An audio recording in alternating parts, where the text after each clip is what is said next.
Right, usually on the Christmas special we have Terri Hooley on the show. Sadly, Terri couldn't be with us, but we got the next best thing. We got a book all about Terri. Stuart Bailie has written it.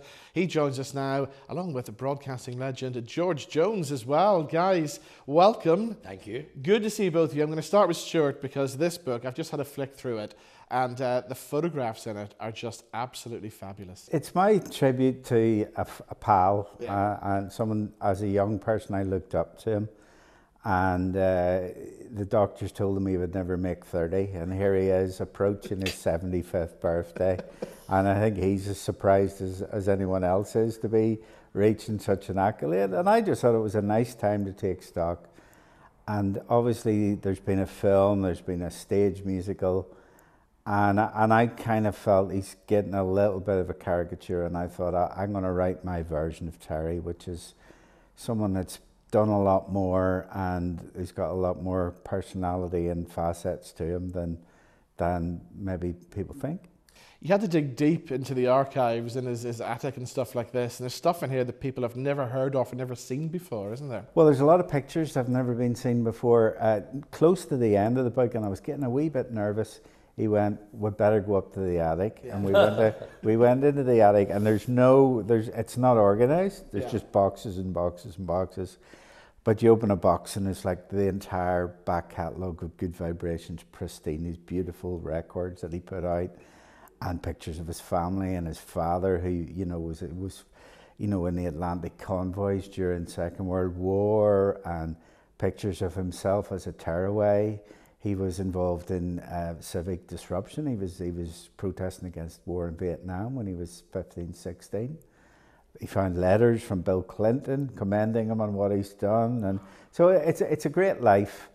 And then we spent a lot of time in the book talking about what it's like to live in the here and now, to be 75 and to be the subject of all these strange tributes. Exactly. Do you remember your first ever meeting with Terri? I was in a band and I expected Terri would put us on the label and make us superstars, and that never happened. And that wasn't his fault, that was my fault, because I was talentless, really. But my friend, I didn't meet him, but my friend went in and he talked to Terri, who was lying on the counter of the record shop. And after 10 minutes, he realised that Terri was sleeping and he was talking to his prosthetic eye. And then the other eye opened and Terri went, "What are you doing here?" And, just keep my eye out for you. Yeah. And he made his way out. He lit up a cigarette and went downstairs and left my poor drumming friend speechless. But I met him later and we became really good friends, and we DJ together. We've travelled to various locations, including Brussels and Dublin and Liverpool, and we've had some laughs. And you know what it's like to hold your very own book as well, because it's been a great year for you, and your book's done fabulous business, hasn't it? Well, it took many years to coax me to do it, I'll tell you that. I mean, I can get up there and tell a few yarns and play a bit of bass and music and do a bit of painting, but don't ask me to write. I don't know how you do it, Stuart. Do you see, whatever happens between the brain and the hand, it doesn't compute. The brain works, I can speak it into a tape recorder a lot quicker, but to relate the two together, and I think that's where people like yourselves come into the fore, and ghostwriters and whatever. And I think it takes a lot to lay down your life in a book, because, you may be well known, which is wonderful in your country. It's brilliant to be well known in your own country, but you often say to yourself, because I've been lucky enough to have a couple of documentaries made about my life for UTV and BBC, and you see the couple of days before they go out, you're sitting going, people will think this is totally crap, boring, and you're sitting sweating, in case it is boring, because you totally always undermine yourself because you're one of the guys in the street, as I have always been and never wanted to be anything else. But in a book, it's the same thing. You're saying, will anybody buy this? And then you walk in your bookshop and there's your book there, and maybe Sean Connery's book's beside it, something like that. You're going, oh my God, no. Over 50 years with Clubsound, was that a gift? Last Friday night. And this is the last one now? Yes, there's no more? Absolutely. I've told you how it's going to work. I told you that the Ballymere Grouse Beater's been locked up. Shankill Airways has been grounded. Ranjit Singh in Belfast has sold its last pair of lucky knickers of all time, and Andy McFadden and his funky wee 5-piece banner in A Home for the Tormented, right? other characters, we've buried them. Sammy and Alec, who we featured quite a lot, the two we inebriated once. Coming up to Christmas, Sammy said to Alec, he said, Alec, he said, I see Christmas is on a Friday this year. And Alec said, flip, hope it's not the 13th. And it's characters like that that you think about, they're all gone. We have a few commitments to do for David Hull, who's been with us all our life. We're doing our musical for the last time, yes, Rock and Roll Years, and that finishes in March.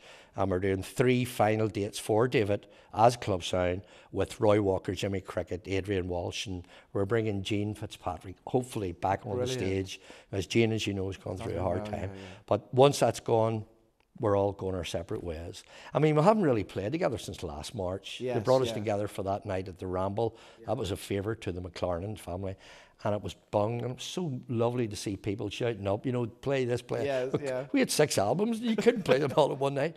See, the next day, Saturday, I was wrecked. Oh, brilliant. You know, because we put so much into it, you know, and you forget that you are a bit older now and you can't do that anymore. But look, if Clubsound played a part in the Troubles and brought some happiness, that's fine. I interviewed George for my Trouble Songs book, so Music and Conflict. Yeah, and the so they were part of that story. So music and comedy got us through it.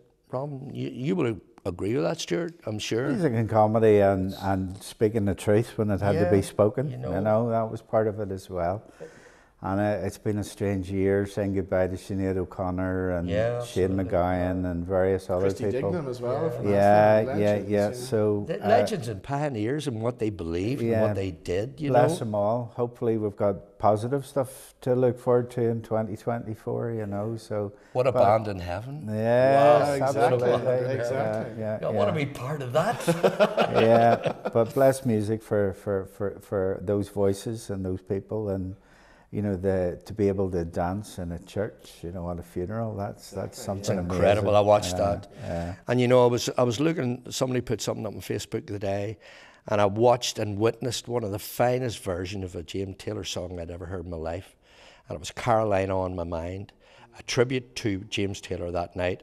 And the guy called Harris, great slide player, flat top, he was playing with Alison Krauss. Oh, wow. And you couldn't put it down. Yeah. You know, where music was really real music sitting in front of you, where you have to stop for a minute, would have brought tears to your eyes. Yeah. The way they triggered that, James Taylor stood up at the table, he was crying. Oh, wow. And just a simple song like that. And you say to yourself, you've probably said this yourself, Stuart, will that ever come around? Exactly. Will there ever be greats? Will there ever be music like that again in this world of digital and fine studio tuning and hardly instruments being played, you know? This girl stood up, she sang with a violin, in the middle of it she took a solo. Rock and Roll Years and Dancehall Days is back one last time on tour in the new year. So they've got one last time to catch the show, and the comedy show you're doing as well with all those legends. That's going to be a very special That is, because I don't think that'll ever happen again. And that's a day, it's nearly sold, the Opera House is nearly sold out. But those guys, they were pioneers in comedy as well. And to get Gene out of his illness, that stroke, because I thought he'd never walk again, but he's agreed to do 20 minutes, and it will be like giving him an adrenaline hit. I know it will, just because you never lose it. And dear Barry Brent, who's one of the great pioneers during the Troubles, sadly Barry can't walk anymore, you know. But life's life. Look, I'm thankful for every day. I'm 80 next year. Wow. And I'm thankful for every day I'm above the sod instead of looking up the roots. Do you feel 80? No. Because I'm a firm believer when you're a musician and you've sort of peddled your wares in music the whole right round the world and backwards, I feel we have the greatest drug that's already in our body, and that's adrenaline. I've mentioned it earlier. And if you can feed that and keep it going, okay, it diminishes obviously as you get older, but if you can keep it in there and just face the day and coming and look ahead what you have coming up, you'll keep moving. You're coming 80. Terri's coming 75. The book is out now, Stuart. Where can people get this from? You can get it from No Alibis, Waterstones, Sound Advice, Bridge Books in Dromore. It'll be heading up to Derry soon, and then I think there'll be a Hooley and Bailie tour in 2024. We'll be turning up in odd parts of the world.